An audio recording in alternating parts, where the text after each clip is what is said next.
শ্রী শ্রী রামকৃষ্ণ পরমহংসের জীবন কাহিনী। ভগবৎ চিন্তার প্রাবল্যে ঠাকুর শ্রীরামকৃষ্ণের আহার নিদ্রা প্রায় বন্ধ হওয়া উপক্রম হল। তিনি দেবীর আরতি পূজা করলে তার আরতি আর শেষ হতো না। আরতি প্রদীপ নিভে যেত, কাসর ঘণ্টা বাদকেরা ক্লান্ত হয়ে সেগুলি রেখে দিত। আরতি শেষ হয়ে গেলে তিনি অনেকক্ষণ মাকে গান শোনাতেন। মাঝে মাঝে তিনি গঙ্গা তীরে যেখানে সেখানে ধুলায় পড়ে মা মা করে আর্তনাদ করতেন। এ দৃশ্য দেখে কেউ ভাবত তার পেটে শল্য ব্যথা আছে, আবার কেউ ভাবত এই এক পাগল।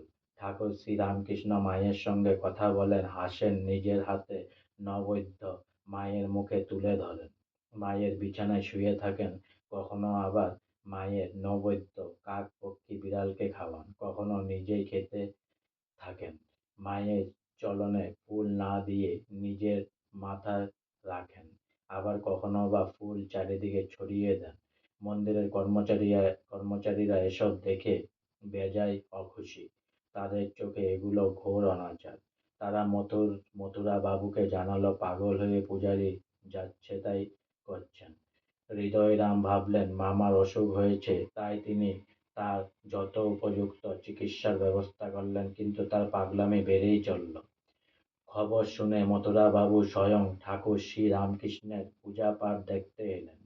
বড় অদ্ভুত ব্যাপার, মথুরাবাবু নিম্ন বংশোদ্ভূত হলেও ঠাকুরের পাগলামি দেখে আনন্দে তার হৃদয় আপ্লুত হল।